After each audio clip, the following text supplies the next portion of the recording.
안녕하세요. 이슈이슈 애청자 여러분. 여러분과 함께 시장의 이슈를 짚어보는 시간 이슈이슈 문을 열었습니다. 자, 이제 우리나라에서 있었던 그 연휴들은 다 지나갔습니다. 연휴가 지나갔는데 이슈가 또 이렇게 터져버리면서 시장에 또 불확실성을 들이오고 있는데요. 자, 여러분들이 다 아는 좀 이스라엘 사태 관련해서 또 미국의 국채가 다시 한번 또 올라가기도 하고 뭐 이와 관련해서 또 환율도 1350원까지 올라왔습니다. 자, 우리 시장 어떻게 대응해야 되는지 점점 더 어려워지는 장세 예측해보고 대응 전략 세워보도록 할게요. 오늘도 목사님과 함께합니다. 선생님 안녕하세요. 네, 안녕하세요. 선생님 이제는 우리 추석도 끝났고 한글날 연휴도 끝났고 자 이제 하반기를 위해 열심히 달려가보자 생각이었는데 아휴 갑자기 이스라엘 공습 소식이 전해지면서 정말 많은 분들이 시장에 너무 이제 뭐라고 할까 한두 번 스트레스, 불확실성에 대한 걱정 이런 게 이어지다가 계속 되니까 이제는 나도 모르겠다 싶은 생각도 드는 것 같아요. 좀 시장이 좀 어렵게 흘러가는데 어떻게 보셨나요? 그런 걸 조심해야 될 것 같아. 불확실성을 조심해야 돼요? 아니면 에라 모르겠다를 조심해야 돼요? 에라 모르겠다. 에라 모르겠다? 오히려 간단한 처방전이 있어. 장 보지 마세요. 손이 에라 모르겠다 하면서 장을 안 보는 거잖아요. 에라 모르겠다 하면서 누르니까 문제지. 모르긴 모르는데 그 상황에 대해서 매도를 해버리니까. 누르거나 이미 전략을 짤 수 없는 지대에서 머리를 쓰게 돼. 그러니까 요거 손절해서 오늘 예를 들어서 DB하이텍 팔아갖고 하나 마이크론 가면 어떻습니까? 절대 그런 거 하지 마세요. 내가 DB하이텍을 더 크게 봐.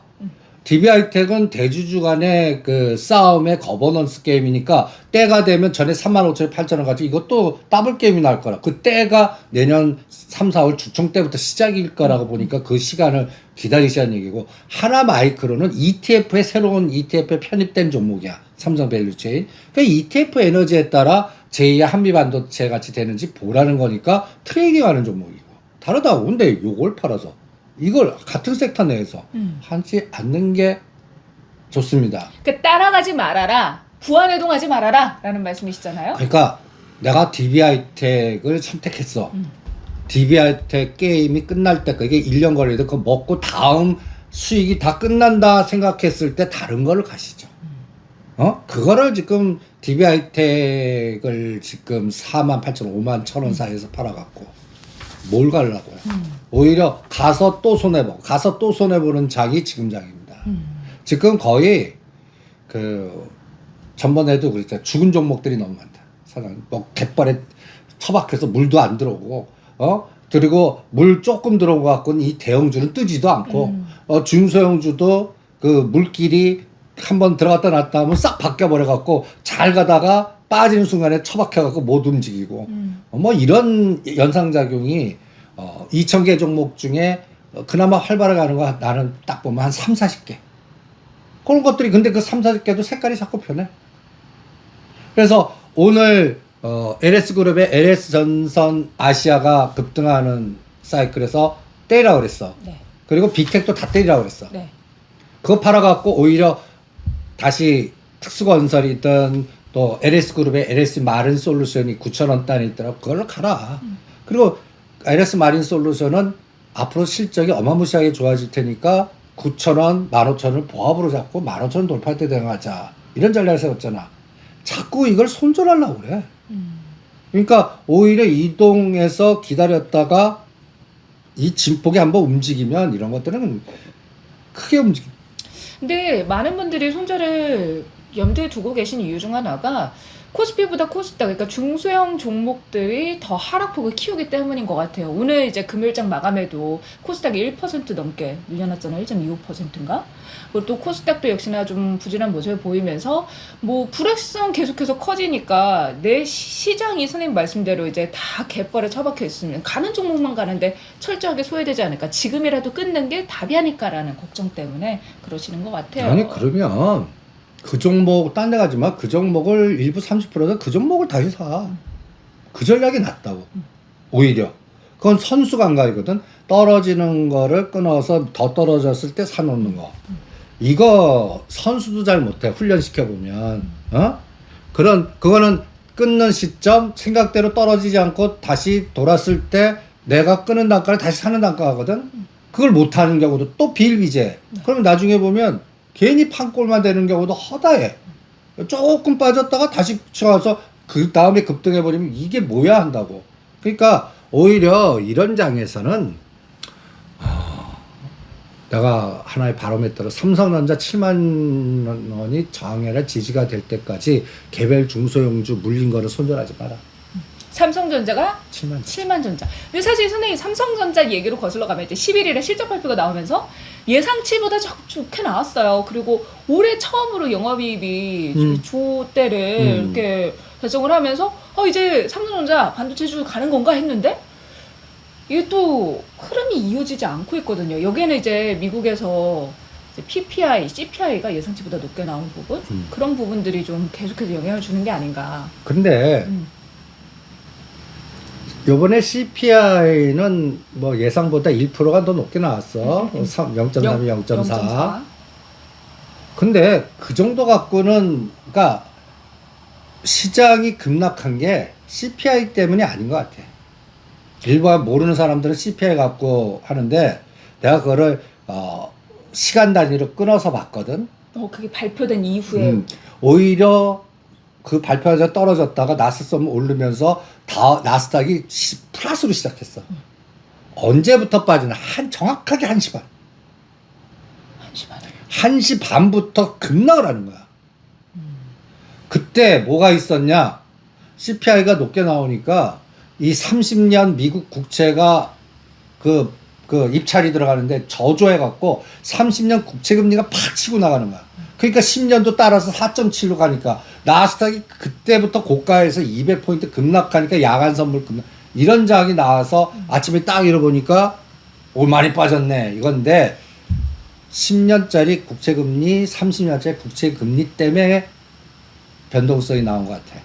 사실 이번에 PPI가 5개월 내 최고치를 발표를 하면서 시장이 악재일 거다 했는데 이스라엘 사태가 터지면서 그 국채가 조금 더 안정화되는 모습이었는데 선생님 말씀 듣고 보니까 CPI에 대해서 여기저기서 뭐 예상치보다 조금 더 높게 나왔다. 예전에 JP모건이 가라사대 0.4% 올라갈 가능성은 높지 않은데 만약에 이렇게 되면 연준이 금리를 최고 6%까지 올릴 거야 이런 얘기를 했던 게 불확실성을 줬던 게 아닌가라고 생각을 했거든요. 근데 선생님 말씀 듣고 보니까 30년물 국채금리 상승이 영향을 미쳤네요. 근데 요즘 또 국채를 사려고 하는 사람들이 없으니까 그 사람들 입장에서 내가 장기로 보유하고 있는데 보상심리 이거 좀 더 값을 더 쳐줘야 되는 거 아니냐 이러면서 국채가 올랐다는 건데 근데 선생님 지금 대외적으로 불확실성이 너무 크잖아요. 이스라엘 전쟁하고 또 우크라이나 러시아 사태 계속해서 유지가 되면서 거기 뭐 창고? 곡물 창고? 폭파했다. 그러면 시장이 불확실해지면 사람은 안전자산 선호 심리가 커지잖아요. 근데 국채, 미국 국채는 대표적인 안전자산인데 결국 가격대가 좀 내려오게 되지 않을까요? 근데 금리가? 나는 11월 1일 지나면 또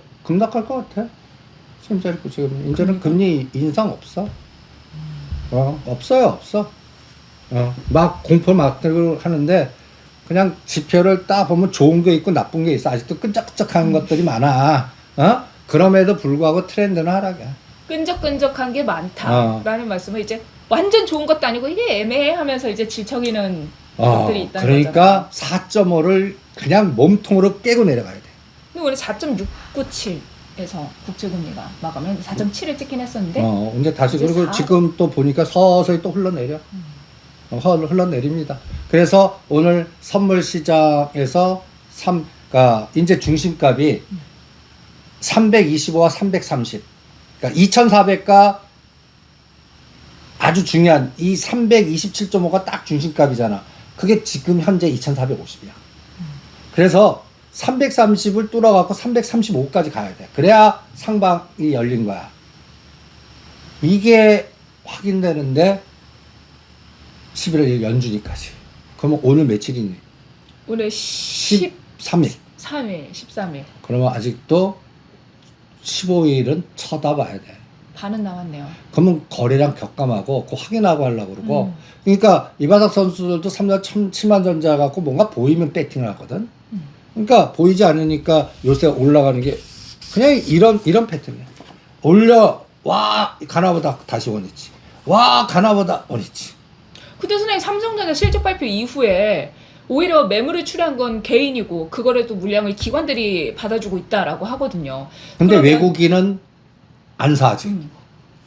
근데 크게 팔지도 않아. 근데 나는 이제 됐습니다 하는 이유는 얘네들이 그동안 시장을 죽여놓고 파생 시장했던 거를 다 청산했어. 아, 포지션이 청산. 포지션 청산했어. 그리고 어저께 처음 또 봤어. 만기일날 그 문 닫아놓고 그 5분 동안에 12,000개 청산했어. 그것도 처음 봐. 그러니까 얘네들도 지네들도 어떻게 될지 모르는 거야. 그런 거 같은데. 그러니까 일단 청산하고 보자. 그래서 일단 정리해놓고 보자. 그래서 큰 데미지도 없고 크게 오르지도 않고 이제는 다음 끌게만 기다리는데 나는 그게 이번 주말에 이스라엘 하마스 전면전 지상군 투입하나 거기서 이제 교통정리가 나올 것 같아. 지상군을 투입해서 빠르게 교통정리 끝나면? 끝내야지. 근데 이번에 이스라엘 팔레스타인 그 양상을 보면서 많은 분들이 이란이 배후에 있는 거 아니냐 그런 생각을 했었어요. 근데 선생님 제가 그때 그 상황이 터지고 나서 이제 기사들을 찾아보는데 되게 좀 재밌었던 부분이 이란 지도부도 깜짝 놀랐다라고 썼더라고요. 그러니까 나는 이란은 뭐 내부적으로 사람과 이렇게 개입됐겠지. 그런데 중립선언하고 적극적 대응 안 해. 그 깜짝 놀랐다라는 게 우리는 선긋기의 느낌이 좀 들었거든요. 선긋기도 넣고 또 문제는 뭐냐 돈을 중단시켰어. 맞아요. 돈 받아야지. 그러니까 저기보다 우리가 받는 7, 8조가 더 급한 거야. 그러니까 지금 미국이 우리나라는 미국에서 주라 그러니까 이란 거 줬어. 그래서 카타르를 보냈어. 근데 이게 터진 거야 10월 7일 날. 그러니까 긴급 중단시켜버린 거야. 그러면 이란의 지도부 중립선언 나 관여 안 할게. 이렇게 들어가는 거지. 사우디도 마찬가지고. 대신 이게 해결되기 전까지는 뭐 예를 들어서 그 사우디 네옴이라든지 이런 관련된 종목들은 조정을 하겠지. 그런데 이거가 다시 급등하는 건 언제겠어? 이제 전면 그 지상군 투입해하고 이게 교통정리 될 때. 그러면 그 다음에는 그러면 요렇게 딱 보면 돼. SY하고 빅텍하고 지금 빅텍이 3,000원, 5,000원까지 급등했어. SY는 7,000원에서 5,000원까지 떨어졌어. 요게 싹 바뀌나 봐. 시소 게임이네. 시소. 그러니까 빅텍 다 팔아. 그리고 LS전선 아시아도 뭐야. 이게 또 다음 그림이 나오는 거거든. LS 마린 솔루션, LS 전선 아시아도 어떤 거라면 이것이 형성돼. 그러니까 여기가 복잡하고 다 전력, 설비, 상수도 뭐 이런 거 다 붕괴됐어.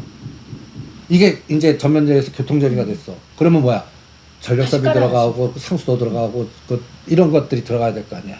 마찬가지. 그거에 대한 벌써 에너지가 벌써 우리 시장. 그리고 우리는 또 강서구청 지금 현재 정부가 졌잖아.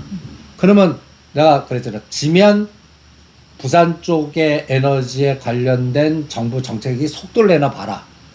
왜냐면 이대로 가만 놔뒀다가는 내년 6월 달에 그냥 더 망가질 수 있잖아.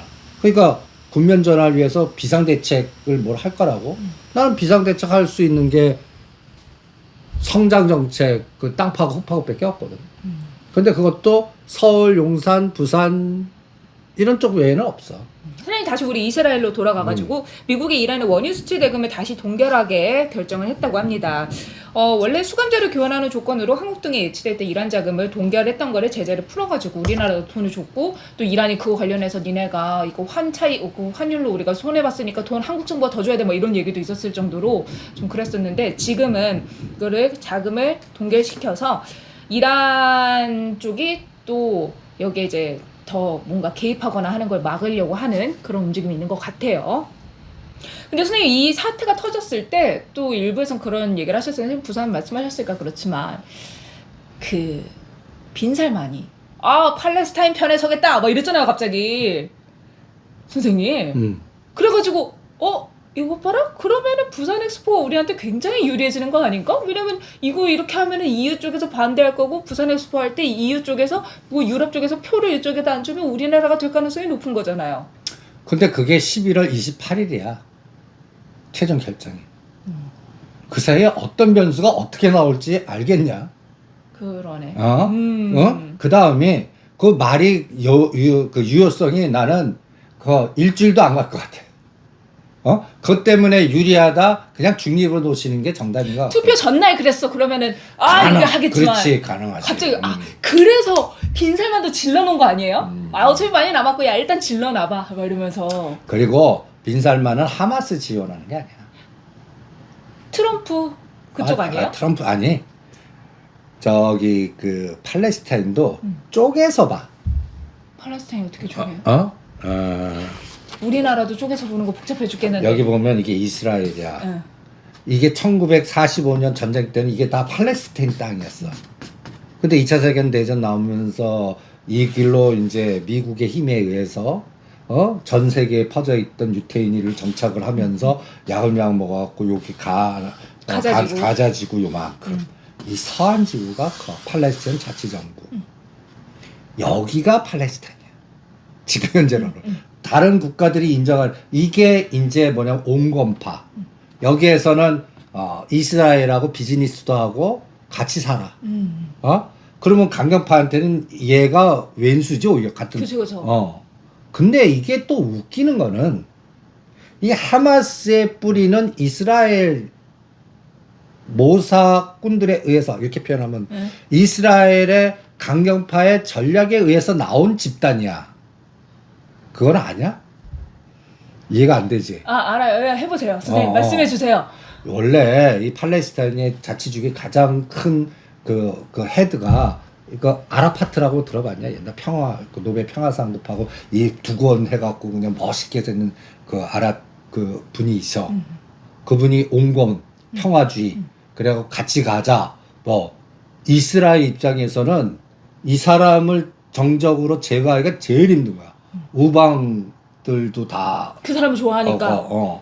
그래서 이럴 때 얘를 제거하는 방법이 뭐가 있을 때가 여기서 분파 하나 놓고 강경파 이 아라파트에 반대하는 애들 중에 예를 들어서 깡패 조직이라면 그 새끼 대장을 하나 키워갖고 강경 보수를 하나 만들어갖고 이네들끼리 싸워라.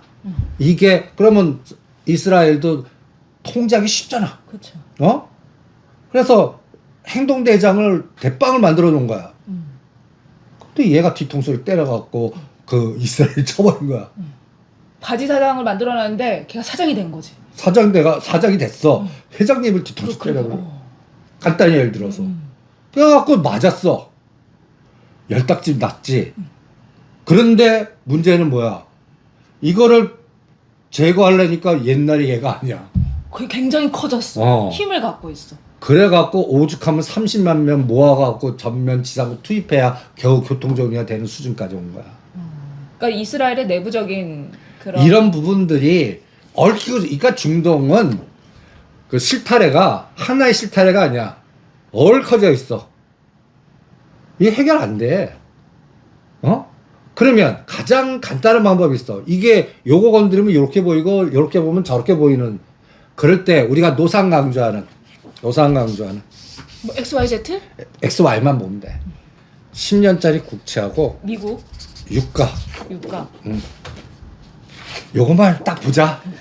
그리고 4.7, 4.5. 유가는 95불, 90불, 85불, 80불 요렇게 5불씩. 90불 돌파하고 4.7 돌파하면 우리 지금부터 100% 빠진다.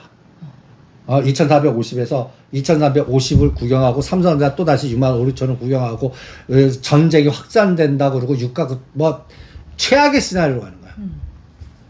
확률 10%도 안 돼. 아니 지금 이란, 레바논에서 헤즈볼라 이런 것들이 다 전면돼서 제 6차 중동 동맹이 터지는 시나리오야. 최악의 시나리오. 그렇게 안 가. 그렇게 안 가.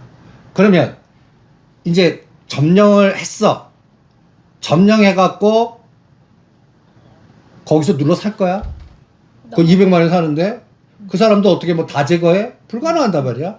그러면 어떤 통치, 그리고 내부적으로도 또 계속 반발이 있을 거야. 이거를 어떻게 통제하느냐 그 시간에 따라서 이 유가 변수는 요동을 칠 것 같아. 유가 변수는. 그런데 요 뒤에 이 상황을 굉장히 즐기시는 분이 계셔. 푸틴. 푸틴.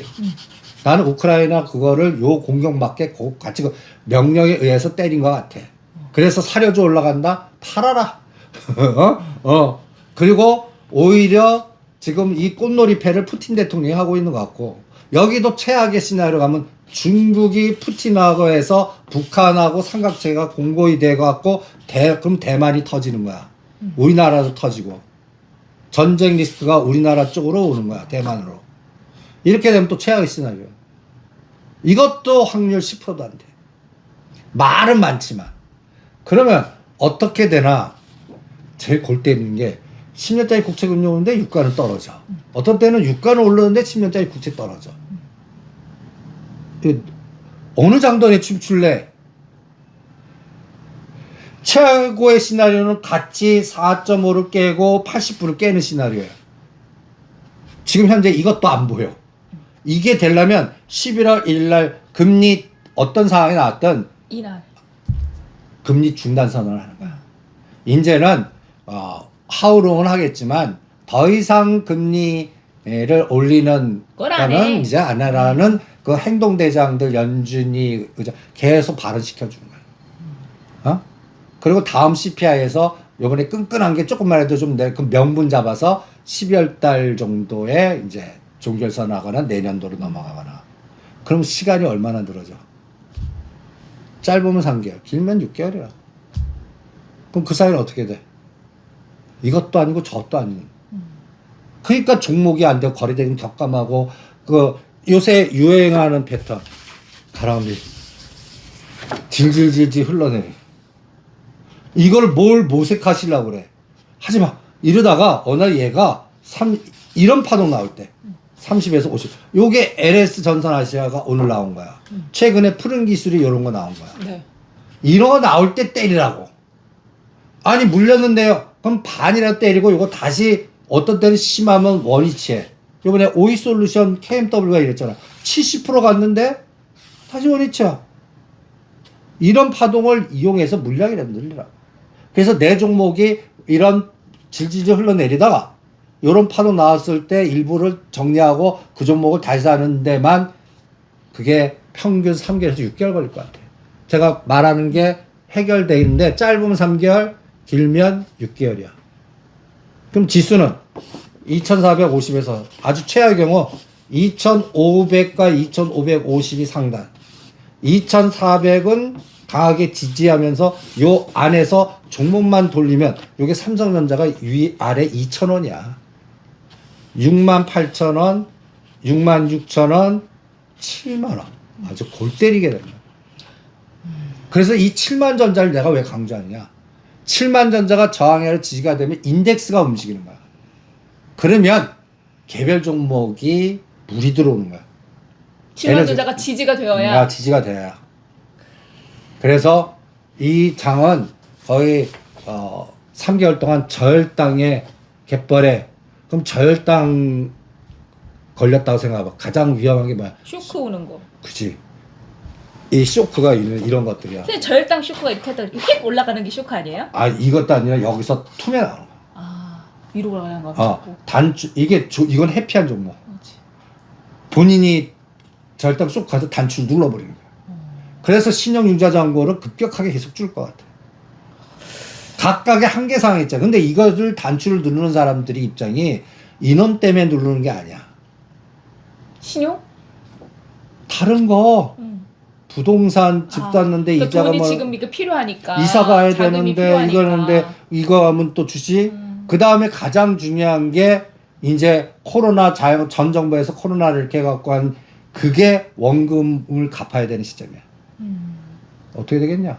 대출을 갚아야 되고 또 이러저런 자금 상황 때문에 아무래도 유동자산인 이 주식을 처분하는 사람들이 많아지면 또 시장의 거래대금이 그만큼 또 줄어들 것이고 이게 또 시장에 또 하나의 악순환에 영향을 줄 것이다. 그리고 지금 그래서 뉴스 보면 거래대금 격감하고 돈 빠져나가고 이런 게 주시장 나쁜 요인도 있지만 외성 변수 요인도 많아. 주식 파는 게 가장 내가 집안의 건강이나 집안 문제나 할 때 그 집이나 그런 걸 처리하는 게 안 하거든. 그럼 최종적으로 가장 쉬운 게 주식 매도야. 그렇죠. 그때는 산 단가가 생각 안 하고 내가 살기 위해서는 해결해야 돼. 그럼 선생님 일단 이스라엘 얘기하면서 그 상황이 딱 전개가 되고 나서 개장이 됐을 때 미국 시장에는 로키드 마틴이 딱 올라갔고 우리나라에서는 빅텍 이런 게 올라갔잖아요. 그러니까 우리가 매도하러 왔잖아. 근데 선생님 말씀 듣다 보면은 지금 북한도 뭐 러시아랑 더 얘기하고 있고 막 그런 얘기들 나오고 막 그러니까 전쟁 관련주에 대해서 사람들이 그래도 이거 좀 갖고 있어야 되는 거 아니야 싶은 생각을 하거든요. 근데 왜 선생님은 매도해요? 이게 계속 불화시장이 이어지고 내년 대만 총통선거까지 막 이렇게 막 찌긋찌긋 간다면 그러니까 이게 치매 국채금리가 떨어지면 언제 있었다는 듯이 갑자기 역부이자 그대로 원이 빅텍 다시 3, 4천 원 갈 것 같거든. 그럼 빅텍처럼 이렇게 많이 오르지 않은 다른 방산주를 가지고 있는 건 괜찮은 전략인가요? 방산주 에너지 줄만한 게 우리나라 쪽으로 확산이 안 될 것 같아. 우리가 뭐 수출을 한다거나 왜 그러냐? 실질적으로 뭔가 영향을 줘야 아니 되니까? 이렇게 되면 중국과 시진핑 바이든이 안 만나야 돼. 그때 만난다고. 그럼 중국은 무슨 카드를 쓰냐? 지금 러시아 북한은 우리한테 와 꼬셔 자꾸 특히 러시아 안 넘어가는 거야. 그거 봤어요. 중국한테 실질적으로 더 필요한 외교 대상은 러시아가 아니라 미국이다. 라는 아주 중국에서 그거를 썼더라고요. 중요한 포인트야. 지금 시진핑이나 군대문들 자기네들 내치 문제 해결하기 너무 난리지고 쪽도 경제성장률도 안 좋고. 그래서 2018년 카드를 쓰는 거야. 2008년 카드. 2008년? 금융위기. 서브프라임 모기지 사태? 그때 중국이 미국 국채를 그때 한 방에 8천억을 사줬어. 그 이번에 만나서 사줄 거다? 30년을 이번에 사는 사람이 없어가지고 국제금리가 올라갔던 미국의 니즈와 중국의 상황이 중국 그 카드 반드시 쓴다. 그럼 3자 본다. 그러면 지금 얘기하는 게 그때 우리 난리 치지 말자. 너무 좋다. 생각만 해도 막 아니, 숨이 막 트이는 것 그 같아요. 카드 쓸 수밖에 없어 중국은. 내가 이렇게 단언컨대 얘기하는 거는 벽개원 항다 문제 갖고도 힘들고 그 인민을 져줘야 돼. 그거 회사는 망해도 상관없어. 그래서 100개 나오면 우리나라 상식으로는 얘기가 안 되지. 배째라 못 갚어. 내 돈이 어딨어. 그거 인정해주고 은행들한테 명령하는 거야. 야 유지시켜. 그리고 쟤네도 숨통 돌아가면서 집계는 해. 대신 빚 탕감해줘. 옛날 우리나라 IMF도 똑같은 걸 했어. 빚 탕감해줬거든. 내가 은행에서 10몇 조였는데 그거 일부 갚고 요것만 갚아주면 넌 살려주마. 그런 거 같이. 개인 회생 막 약간. 비슷하게. 근데 주인이 바뀌는 거야. 그때 흥하는 사람들이 많아. 하나그룹이 그때 왕창 흥했어. 남들 망하는 거 줍줍줍줍 이렇게. 다시 은행들이 그러면 탕감하고 어떤 건 넘기잖아. 매각하죠. 그때 갖고 온 사람들이 갑자기 그냥 조그만 그룹이 대형 그룹이 되고 그런 세계 중국도 똑같이 공산당 칼질에서 나올 거라고. 그러니까 시스템을 유지하기 위해서는 누굴 만나? 러시아 만나봤자 소용이 없어. 미국 만난다. 거기서 미국한테는 이제 받아낼 거야. 그럼 뭘 받아낼까요? 관세. 이번에 철강 관세. 여러 가지 그리고 반도체 지금 때리는 거 너도 급하잖아. 너 이대로 가면 협박할 거라고. 재선 너 실패. 나도 우리가 빅맨들의 묵시적 합의가 딱 맞춰져서 나오게 될 것 같아. 11월 달에. 그래서 겁내지 말자고. 아기가 맞는 느낌이에요. 그게 그래서 이스라엘 하마스 전쟁이 요번 국채 문제를 해결해주는 해결사 역할을 한 거야. 이상하게. 아주 골 때리는 상황이라고. 근데 이게. 너무 이거를 참 좋아할 수 없는 그런 상황에서 이제 국채 금리가 해결이 되니까 좀 마음이 좀 그러네요, 선생님. 그래서 일각에는 음모설도 있어. 이걸 설계한 놈이 누구냐? 근데 난 정말 개인적으로 이거 설계한 사람 가서 따지고 싶어요. 이왕 할 거면 4주만 늦게 하지. 왜 하필 그날. 왜 4주만 늦게 해? 뭐가 걸렸어? 10월 7일에 그 일이 있었잖아요. 근데 우리 엄마가 10월 9일에 성지순례 가신다고 그거를 1년 전부터 다 세팅을 해놨거든요. 가셨어? 당연히 못 갔죠. 비행기. 얼마나 다행이냐. 가셨어봐. 넌 지금 여기 그냥 하고 있네요. 선생님 오늘 방송 못해요 하고 진짜. 있겠지. 그래서 사실 아유 안 가셔도 정말 지금 딱 생각할 때 그 상황 보고 민간인 뭐 이렇게 보고 공항에 사람들 있는 거 보면 안 가셔도 너무 다행이다 싶은 마음이 또 있지만 어머니 보고 지금부터 그 이스라엘 통화해서 그 세게 하래인가 그걸 사놓으시라 그래. 근데 선생님 그거는 살 수가 없어요. 왜? 그거 제가 환전하려고 보니까 그거 환전해주는 은행이 우리나라에 몇 개 없어. 그래도 그 있을 거 아니야. 이스라엘은 달러 쓴대. 달러를 세계화로 바꿔줄 거라고. 근데 달러로 그냥 계산하면 된다고 엄마가 달러 왕창 바꿔달라 해서 달러 왕창 바꿔달라. 그러면 소용없어. 세계화로 바꿔놔야 돼. 거기가 폭락하고 있거든. 그러니까 그렇지 못하면은 안 하시는 건 낫고. 달러로 바꿀 거면 하지 마. 지금 달러가 떨어질 거야. 그래요? 달러 겁내 비싸서 샀는데 지금 또. 지금 달러 갖고 계신 분들은 매각을 권합니다. 1350원 지금 공포 때 1200원짜리 볼 겁니다. 아 그럴까요? 아까 만나서 미국 국채 사준다고 떠드는 순간에 달러 약세, 위안화 강세, 원화 강세 이게 100원이 왔다 갔다 할 거다. 내가 대충으로 계산해 보니까 5천억 불 사줄 것 같아. 근데 이거 하기 전에 좀 정리를 하고 가자면 그래도 이스라엘에 있는 성지순례로 가신 분들이 아직 우리나라로 많이 못 돌아오셨더라고요. 또 우리 교민들도 그렇고 좀 피해 없이 잘 들어오시면 좋겠습니다. 그럼 선생님 중국이 받아내야 되는 거 관련해서 EU가 20일에 중국이 철강과 알루미늄의 관세 부과를 발표할 것이다. 철강이 20%, 알루미늄의 10%라고 하는데 이거 관련해서 지금 중국이 철강 최대 수출국이잖아요. 그럼 이런 부분을 해결해야 하는 중국의 상황도 국채를 사주면서 딜을 해야 되는 그 상황 속에 있는 거네요. 유럽하고는 딜이 안 될 것 같고 미국하고는 될 것 같아. 이제 그거를 이제 하면서 얘기를 하겠죠. 왜냐면 이게 미국하고 EU하고 철강, 알루미늄 수입품에 대해서 관세를 일부 종료하는 거예요. 미국하고 EU가. 근데 이제 EU가 중국에다 부과하겠다는 거니까 미국이 EU와 이거를 하면서 얘기를 하겠죠. 야, 중국 하지 마 이런 식으로. 근데 미국이 직접적으로 제재한 부분은 쉽게 풀릴 것 같아. 그건 가장 다이렉트니까. 다이렉트니까. 그래서 5천억 불을 계산하는 이유도 이게 2008년에 그 7천억을 사주면서 최대 간 게 2011년인가 12년 1억 3천에서 4천만 불이 최대 목표였어. 최대치였어. 그걸 계속 팔아서 2022년도 말까지만 하더라도 1억 불을 깨지 않았다가 네. 최근에 보니까 8,800억 불이더라. 그 사이에 또 2,900불 탄 거야. 근데 중국은 국채를 사줄 돈이 지금 있어요? 있어. 좋겠다. 우리는 돈이 없다고. 그러면 8,900억 불 정도 쳐. 1억 불 살짝 넘기면 그러면 그러니까 2천억 불 사면 1억을 다시 넘길 수 있어. 그러면 뉴스에 돌아온 뭐 또 그러면 일본도 달라질 거야. 일본이 숨통이 튀어.